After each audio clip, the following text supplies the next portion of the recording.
آپ نے دیکھا صحیح فکر اگر مجھے مل گئی تو میں صحیح ڈائریکشن پہ چل پڑتا ہوں، لیکن اگر غلط فکر میرے اندر آ گئی تو میری پوری زندگی کیا ہو جاتی ہے؟ تباہ ہو جاتی ہے۔ تو فرمایا دو چیزیں ہیں، ایک مرتبہ کسی کو کھانے میں لذت مل رہی ہے، وہ یہ سمجھتا ہے اگر زیادہ کھانا کھاؤں گا تو مجھے سکون ملے گا۔ کسی کو شہوت میں زیادہ لذت مل رہی ہے، کسی کو گھومنے پھرنے میں زیادہ لذت مل رہی ہے، کسی کو کپڑے خریدنے میں لذت مل رہی ہے۔ کیوں مل رہی ہے؟ کیونکہ وہ سمجھ رہا ہے اگر یہ چیز میرے پاس آ گئی تو میرے پاس سکون آ جائے گا۔ لیکن آئیے در علی ابن ابی طالب پر، آئیے جناب سیدہ کے دروازے پر، آئیے کربلا کی وادی میں، کیا اہل بیت کو کس چیز میں لذت ملتی ہے؟ آپ نے دیکھا ہوگا جو زیادہ کھانے کے شوقین ہیں اس لذت سے ان کو شفا اور سکون نہیں ملتا، بلکہ زیادہ کھانے سے کولیسٹرول کے بیمار ہو جاتے ہیں، موٹاپے کی بیماریوں میں مبتلا ہو جاتے ہیں، جسم بھی فاسد ہو جاتا ہے اور ان کا وجود بھی فاسد ہو جاتا ہے۔ اور علی ابن ابی طالب کے دروازے پر آئیے، مولا کو کھانے میں لذت نہیں ملتی بلکہ لوگوں کو کھلانے میں لذت ملتی ہے۔ علی کپڑے پہنتے ہیں لیکن پہننے میں لذت نہیں ہے، کسی غریب کے کپڑے پہنانے میں علی ابن ابی طالب کو لذت ملتی ہے۔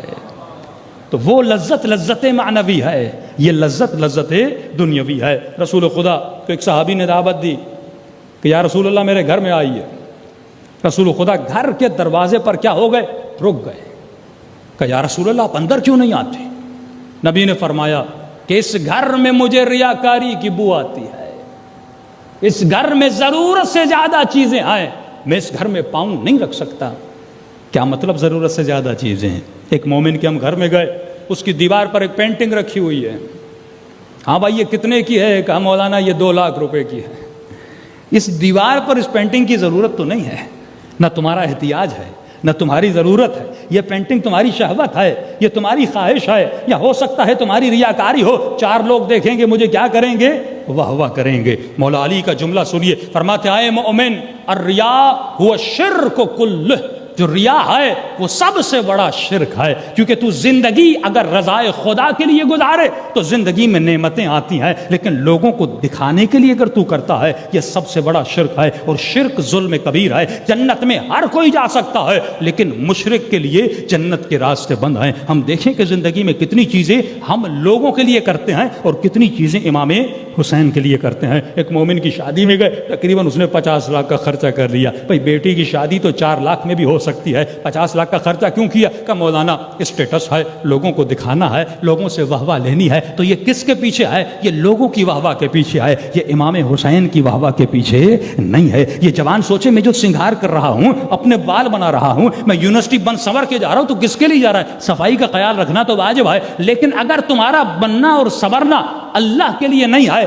لوگوں کے لیے ہے، خواتین کے لیے ہے، تو یہ بھی شرک ہے۔ تو مجلس حسین پڑھ رہا ہے، کس کے لیے پڑھ رہا ہے؟ اگر لوگوں کے لیے پڑھ رہا ہے تو یہ شرک ہے۔ تو اسی لیے فرمایا کہ اے مومن لذتیں ان چیزوں میں تلاش نہ کرو جن میں فنا ہے، لذت تجھے تب ملتی ہے جب تمہاری زندگی کا ہر عمل کس کے لیے ہوتا ہے؟ پروردگار عالم کے لیے ہوتا ہے۔ مولا علی کو کس چیز میں لذت ملتی ہے؟ ابدی لذت مل رہی ہے۔ رات کے اندھیرے میں اٹھتے ہیں اور غریبوں کو کھانا کھلانے جاتے ہیں، علی کو کھلانے میں لذت مل رہی ہے، حسین کو امت کے بچانے میں لذت مل رہی ہے، سید سجاد کو دعائیں پڑھانے میں لذت مل رہی ہے۔ تو اے مومن اپنی زندگی میں گول بناؤ۔ انگلش کا ورڈ ہے، جس انسان کی گول سیٹنگ اچھی ہے اس کی زندگی میں سکون ہی سکون ہے۔ گول کیوں کہتے ہیں؟ مثال کے طور پہ 11 لوگ ایک بال کو لے کے گول میں ڈالنا چاہتے ہیں، اور جب وہ بال گول میں چلی جاتی ہے تو انہیں کیا ہوتی ہے؟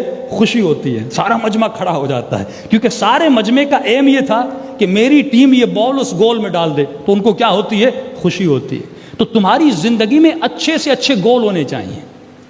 اگر مادی گول ہیں تو جیسے مادی گول ختم ہوں گے تمہارا سکون تباہ برباد ہو جائے گا۔ یورپ آپ چلے جائیے، میں نے اکثر جہاں پہ یہ بوڑھے لوگوں کو رکھتے ہیں تو وہاں پہ جتنے بھی بوڑھوں سے ہم ملے تو مجھے ان کے چہرے پہ ایک ڈپریشن نظر آیا، پریشانی نظر آئی، کیونکہ انسان جتنا بوڑھا ہوتا جاتا ہے یقین ہوتا ہے اسے میری موت قریب ہو رہی ہے۔ جوانی میں گھومتا ہے، پھرتا ہے، لذتیں لیتا ہے، لیکن جیسے جیسے بوڑھا ہوتا ہے وہ محسوس کرتا ہے کہ میں موت کے قریب ہوتا جا رہا ہوں۔ اب کیونکہ اس نے زندگی میں سارے سکون دنیا کے لیے ہیں، اس کے پاس کوئی ایسا گول نہیں ہے کہ جس سے اس کو ابدی سکون ملے، تو وہ ڈپریشن میں چلا جاتا ہے۔ اس کے برعکس آپ نجف چلے جائیے، قم چلے جائیے، جتنے بھی آپ کے علماء ہیں، جتنے وہ بوڑھے ہوتے جاتے ہیں ان کے چہرے پہ اتنا نور آتا جاتا ہے۔ یہ پریکٹیکل بتا رہا ہوں. ان کے بوڑھوں سے جا کے ملیے ڈپریشن کا شکار, انزائٹی کا شکار, خودکشی کے پیچھے لگے ہوتے ہیں کیونکہ زندگی میں کچھ گول ہی نہیں ہے. پیسہ کمایا, چلو کما لیا, دولت کمائی, چلو کما لی, اب اینڈ کہاں ہے؟ بالآخر تو تجھے مرنا ہے نا, ہر چیز یہاں پہ چھوڑ کے جانی ہے نا. تو کون سی چیز ہے جو تجھے خوشی دے؟ مرنا میرے لیے خوشی نہیں ہے کیونکہ میرا گول کبھی مرنا تھا ہی نہیں.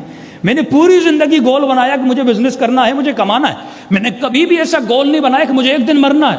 اور اگر میں نے گول بنایا ہوتا تو میں اس کے لیے کیا کرتا؟ تیاری کرتا. میری کوئی تیاری بھی نہیں ہے, تو ان کی تو کوئی تیاری نہیں ہے. لیکن برعکس آپ نجف آتے ہیں, قم آتے ہیں, تو آپ کے مراجے کے چہرے پر خوشی آتی ہے.